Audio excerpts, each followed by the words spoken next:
ಒಳ ಮೀಸಲಾತಿ ಜಾರಿಗಾಗಿ ಸಿಪಿಐಎಂ ಪಕ್ಷದಿಂದ ಪ್ರತಿಭಟನೆ.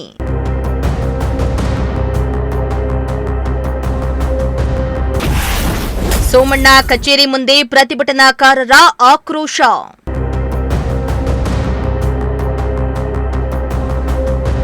ರಾಜ್ಯಾದ್ಯಂತ ಒಳ ಮೀಸಲಾತಿ ಜಾರಿಗಾಗಿ ಪ್ರತಿಭಟನೆ ನಡೆಸ್ತಾ ಇದ್ದು, ಇತ್ತ ತುಮಕೂರಿನಲ್ಲಿಯೂ ಒಳ ಮೀಸಲಾತಿ ಜಾರಿಗೆ ಒತ್ತಾಯಿಸಿ ಸಿಪಿಐಎಂ ಪಕ್ಷದ ಕಾರ್ಯಕರ್ತರು ಪ್ರತಿಭಟನೆಯನ್ನ ನಡೆಸಿದ್ರು.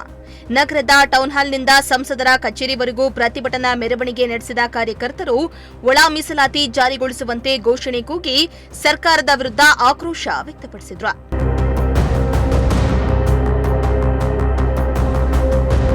ಇನ್ನು ಈ ವೇಳೆ ಪ್ರತಿಭಟನಾಕಾರರು ಪರಿಶಿಷ್ಟ ಜಾತಿ ಮತ್ತು ಪರಿಶಿಷ್ಟ ಪಂಗಡಗಳಿಗೆ ಮೀಸಲಾತಿ ಪ್ರಮಾಣವನ್ನ ಹೆಚ್ಚಿಸುವಂತೆ ನಾಗಮೋಹನ್ ದಾಸ್ ವರದಿ ಸಮಿತಿ ರಚನೆ ಮಾಡಿದ್ರು. ಕೇಂದ್ರ ಸರ್ಕಾರ ವರದಿಯನ್ನ ಸಲ್ಲಿಸಲಾಗಿದೆ. 30 ವರ್ಷಗಳಿಂದ ಮೀಸಲಾತಿಗಾಗಿ ಹೋರಾಟ ನಡೀತಲೇ ಇದೆ. ಹೀಗಾಗಿ ಈ ಸಂಬಂಧ ತೆಗೆದುಕೊಳ್ಳಲಾದ ತೀರ್ಮಾನವನ್ನ ಕೇಂದ್ರ ಸರ್ಕಾರ ಸಂವಿಧಾನದ 9ನೇ ಶೆಡ್ಯೂಲ್ಗೆ ಸೇರಿಸುವ ಮೂಲಕ ಕಾನೂನುಬದ್ಧ ರಕ್ಷಣೆಯನ್ನ ನೀಡಬೇಕೆಂದು ಒತ್ತಾಯಿಸಿದ್ರು. ಭಾರತ ಕಮ್ಯುನಿಸ್ಟ್ ಪಕ್ಷ ಇವತ್ತು ಇಡೀ ರಾಜ್ಯಾದ್ಯಂತ ನಮ್ಮ ಎಲ್ಲ ಲೋಕಸಭಾ ಸದಸ್ಯರ ಕಚೇರಿ ಮುಂದೆ ಮತ್ತು ಕೇಂದ್ರ ಸಚಿವರ ಕಚೇರಿ ಮುಂದೆ ಪ್ರತಿಭಟನೆ ಮಾಡಿ ಇವತ್ತು ಕೇಂದ್ರ ಸರ್ಕಾರಕ್ಕೆ ಮನವಿಯನ್ನು ಕೊಡ್ತಿದ್ದೀವಿ. ಇವತ್ತೇನು ಪರಿಶಿಷ್ಟ ಜಾತಿ ಪರಿಶಿಷ್ಟ ಪಂಗಡಕ್ಕೆ ಮೀಸಲಾತಿಯನ್ನು ಹೆಚ್ಚಳ ಮಾಡೋ ಸಂಬಂಧ ಈಗ ನಾಗಮೋಹನ್ ದಾಸ್ ವರದಿ ಸಮಿತಿಯನ್ನು ರಚನೆ ಮಾಡಿತ್ತು.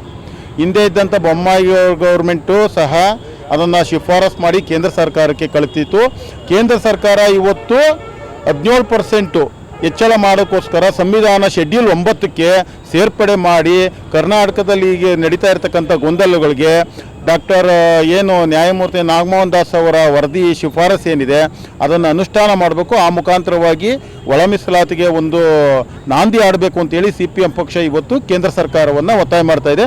ಈ ಲೋಕಸಭಾ ಸದಸ್ಯರು ಮತ್ತು ಕೇಂದ್ರ ಸಚಿವರು ಲೋಕಸಭೆ ಒಳಗಡೆ ಇದನ್ನು ಒತ್ತಾಯ ಮಾಡಿ ಇದು ಶೆಡ್ಯೂಲ್ 9ಕ್ಕೆ ಸೇರಿಸಿದ್ರೆ ಮಾತ್ರ ಇವತ್ತು ಪರಿಹಾರವನ್ನು ಕಾಣೋಕ್ಕೆ ಸ್ಪಷ್ಟತೆ ಆಗುತ್ತೆ. ಆ ಮುಖಾಂತರವಾಗಿ ಇವತ್ತು ಮನವಿಯನ್ನು ಕೊಡ್ತಾ ಇದ್ದೀವಿ. ಇಂದು ಸಿಪಿಎಂ ಪಕ್ಷದ ವತಿಯಿಂದ ರಾಜ್ಯಾದ್ಯಂತ ಒಳ ಮೀಸಲಾತಿಗೆ ಒತ್ತಾಯಿಸಿ ಚಳುವಳಿನ ನಡೀತಾ ಇದೆ.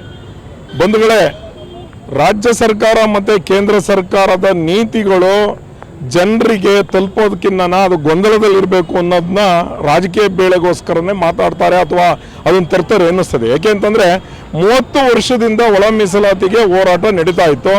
ಅದರ ಸಂಬಂಧ ಒತ್ತಡ ಬಂದು ಇವತ್ತು ನಾವೇನು 57,000 ಉದ್ಯೋಗಗಳನ್ನ ಭರ್ತಿ ಮಾಡ್ತೀವಿ ಅಂತ ಹೇಳಿದಂಥ ಸಂದರ್ಭದಲ್ಲಿ ಯಾವ ಮೀಸಲಾತಿನ ಅಳವಡಿಸೋದು ಅನ್ನೋದು ಬರ್ತದೆ. 15% 17% ಅಂತ ಇಲ್ಲಿ ಸ್ಪಷ್ಟತೆ ಇರಬೇಕು. ವಯಸ್ಸಾಗ್ತಾ ಇದೆ, ಆದ್ದರಿಂದ ರಾಜ್ಯ ಸರ್ಕಾರ ತಕ್ಷಣವೇ 15 ಒಳ ಮೀಸಲಾತಿ ಏನು ಇವತ್ತು ಕೊಡಬೇಕು ಅನ್ನೋ ಒಂದು ನೀವು ಮಾತಾಡಿದರೆ ಅದರ ಪ್ರಕಾರ ಕೊಡಬೇಕು. ಏನಾದರೂ ಗೊಂದಲಗಳಿದ್ದರೆ ಎಲ್ಲದೂ ಅಚ್ಚುಕಟ್ಟಾಗಿ ಆಗಲಿಕ್ಕೆ ಕಷ್ಟ ಆಗುತ್ತೆ. ಏಕೆಂತಂದರೆ ಇದು ಸಮೀಕ್ಷೆ, ಇದೊಂದು ಸರ್ವೆ ಅಲ್ಲ.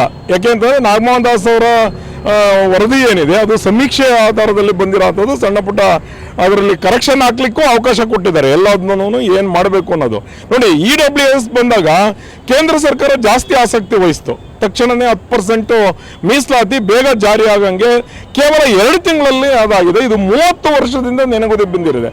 ಕೇಂದ್ರ ಸರ್ಕಾರ ತನ್ನ ಕರ್ತವ್ಯನ ಏನು 9 ಶೆಡ್ಯೂಲ್ಗೆ ಸೇರಿಸಿ ಅದರ ಮೀಸಲಾತಿನ ಜಾರಿ ಮಾಡಬೇಕು ಅನ್ನೋದಿದೆ. ಹೆಚ್ಚು ದಿನದ ಕನಸು ನನಸಾಗಬೇಕು ಅನ್ನೋದು. ಇನ್ನು ರಾಜ್ಯ ಸರ್ಕಾರ ಕೇವಲ ಜನರ ಹತ್ರ ಚರ್ಚೆಗೆ ಬಿಡೋದಲ್ಲ, ಇಲ್ಲಿ ಏನು ಮೀಸಲಾತಿಗೆ ಒಳ ಮೀಸಲಾತಿಗೆ ಹೋರಾಟ ನಡೀತಿದೆ ಆ ಬಂಧುಗಳು, ಸಂಘಟನೆಗಳು, ಅಧಿಕಾರಿಗಳು ಅದಕ್ಕೆ ಸಂಬಂಧಪಟ್ಟಂಥ ಇವ್ರನ್ನ ಸೇರಿಸಿ ಅದರಲ್ಲಿರೋ ಅಂಥದ್ದನ್ನ ತಿದ್ದುಪಡಿ ಮಾಡಿ ಬಿಟ್ಟಿದ್ದರೆ ಇಷ್ಟೊಂದು ಗೊಂದಲ ಆಗ್ತಿರೋ ಅದರ ಜವಾಬ್ದಾರಿನ ವಹಿಸಬೇಕು.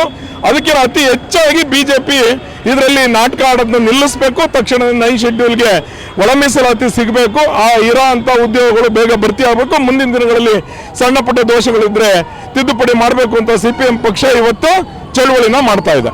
ಇನ್ನು ರಾಜ್ಯವ್ಯಾಪಿ ಸಂಸದರ ಕಚೇರಿಗಳ ಎದುರು ಈ ಹೋರಾಟ ನಡೀತಾ ಇದ್ದು, ತುಮಕೂರಿನಲ್ಲಿಯೂ ಕಾರ್ಯಕರ್ತರು ಕೇಂದ್ರ ಸಚಿವ ವಿ ಸೋಮಣ್ಣ ಅವರ ಕಚೇರಿ ಮುಂದೆ ಪ್ರತಿಭಟನೆಯನ್ನ ನಡೆಸಿ ತಮ್ಮ ಆಕ್ರೋಶವನ್ನ ಹೊರಹಾಕಿದ್ರು. ಅಲ್ಲದೆ ಸರ್ಕಾರ ತಕ್ಷಣ ಈ ಬಗ್ಗೆ ಕ್ರಮ ಕೈಗೊಂಡು ಒಳ ಮೀಸಲಾತಿ ಜಾರಿಗೆ ಮುಂದಾಗಬೇಕೆಂದು ಪ್ರತಿಭಟನಾಕಾರರು ಒತ್ತಾಯಿಸಿದ್ದಾರೆ. ಕ್ಯಾಮರಾ ಪರ್ಸನ್ ರಾಕೇಶ್ ಜೊತೆ ದೀಪಕ್ ಕೆಂಕೆರೆ, ಪ್ರಜಾಶಕ್ತಿ ಟಿವಿ, ತುಮಕೂರು.